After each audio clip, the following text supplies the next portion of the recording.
नमस्कार, आप देख रहे हैं तेज न्यूज। मैं हूं आपके साथ विनोद राजभर। आइए शुरू करते हैं खबरों का सिलसिला। आजमगढ़ पहुंचे भागीदारी पार्टी पी के राष्ट्रीय अध्यक्ष प्रेमचंद प्रजापति। योगी आदित्यनाथ और अखिलेश यादव पर जमकर साधा निशाना। शुक्रवार को आजमगढ़ पहुंचे भागीदारी पार्टी पी के राष्ट्रीय अध्यक्ष प्रेमचंद प्रजापति ने अखिलेश यादव व योगी सरकार पर जमकर निशाना साधा है। उन्होंने कहा कि योगी सरकार गरीबों के साथ अत्याचार कर रही है। उन्होंने कहा कि योगी सरकार का बुलडोजर वहीं चलता है जहां गरीब रहते हैं।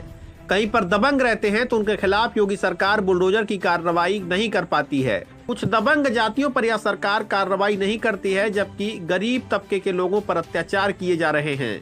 वहीं मंगेश यादव एनकाउंटर को लेकर अखिलेश यादव के बयान पर प्रेमचंद प्रजापति ने जमकर निशाना साधा। उन्होंने कहा कि स्वजातीय लोगों के लिए अखिलेश यादव तो खड़े हो जाते हैं, लेकिन अन्य पिछड़े वर्ग के जो लोग हैं उनके लिए अखिलेश यादव कतई खड़े नहीं होते। उन्होंने ऐसी कई घटनाएं गिनाई जिसमें अखिलेश यादव ने कोई विशेष रुचि नहीं ली थी। जानकारी के लिए बता दें कि बुढ़नपुर तहसील पर शुक्रवार को बृहद धरने का आयोजन होना था, लेकिन बरसात के चलते धरना हो नहीं सका और कार्यक्रम पूरी तरह से अस्त व्यस्त हो गया। जिसको लेकर जानकारी देते हुए प्रेमचंद प्रजापति ने बताया कि हम लोग भविष्य में एक बार फिर से बैठक करेंगे और निर्णय लेंगे कि धरना कब हो। उन्होंने बताया कि बुढ़नपुर तहसील क्षेत्र के ही एक प्रजापति समाज के व्यक्ति के साथ प्रशासन द्वारा उत्पीड़न किया गया। ऐसे में प्रजापति समाज इस उत्पीड़न के खिलाफ अब सड़क पर उतरने को बाध्य है। उन्होंने कहा कि हम जल्द ही नई रणनीति बनाकर नए तरीके से बुढ़नपुर तहसील में प्रदर्शन करेंगे।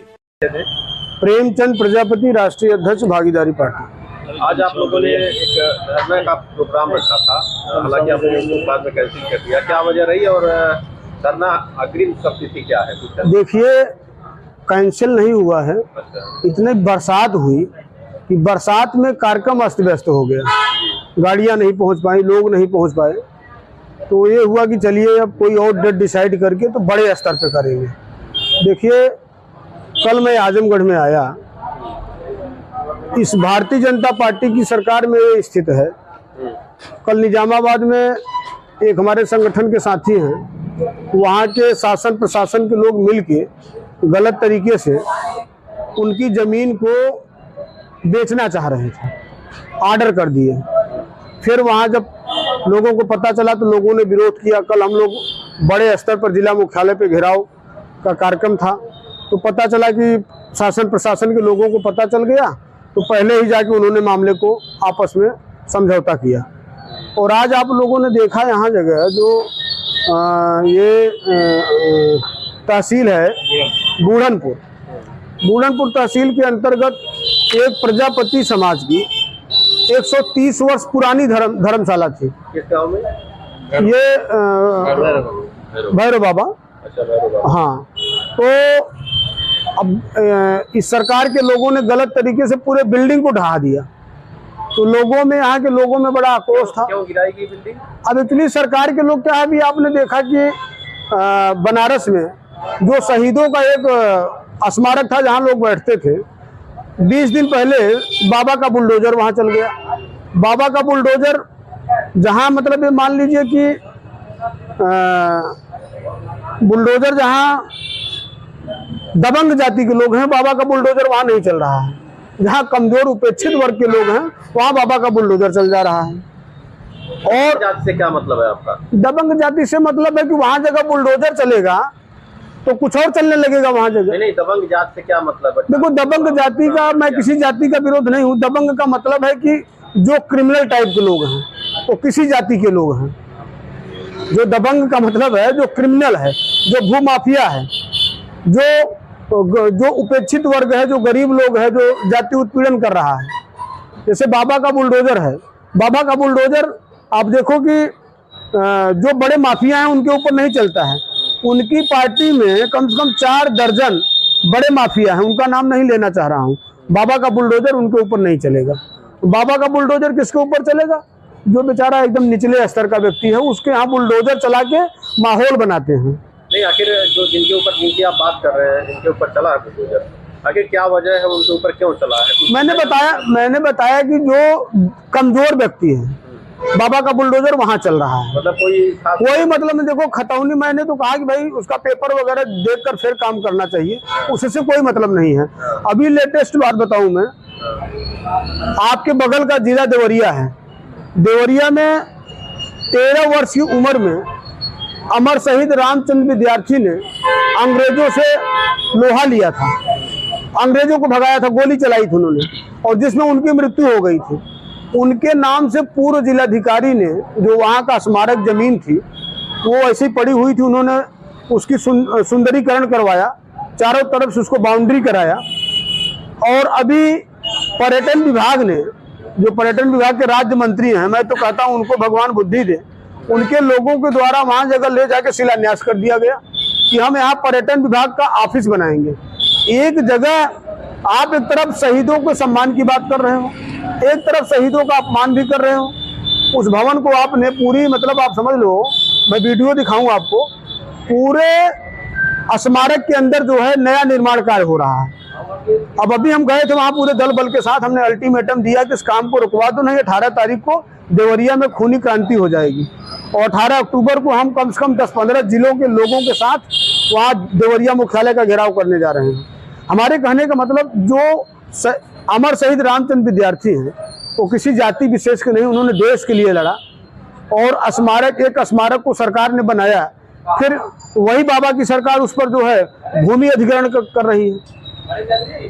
तो मेरे कहने का मतलब है, इस तरह का जो सौतेला व्यवहार इस सरकार में हो रहा है। और हम तो कह रहे हैं कि आने वाले समय में अगर इन लोगों ने अपनी गतिविधियों को बदला नहीं तो इनकी स्थिति ऐसी होगी कि एक हमारे नेताजी कहते थे ना कि तुमको मैं वहां भेजूंगा जहां तुमको भीख मांगने की ट्रेनिंग दी जाती है। मतलब कि बाबा महाराज जी, योगी आदित्यनाथ जी को हम लोग वहां भेजेंगे जहां गोरखपुर का मठ है, जहां भीख मांगने की ट्रेनिंग दी जाती है, वहां भेजने की तैयारी में है।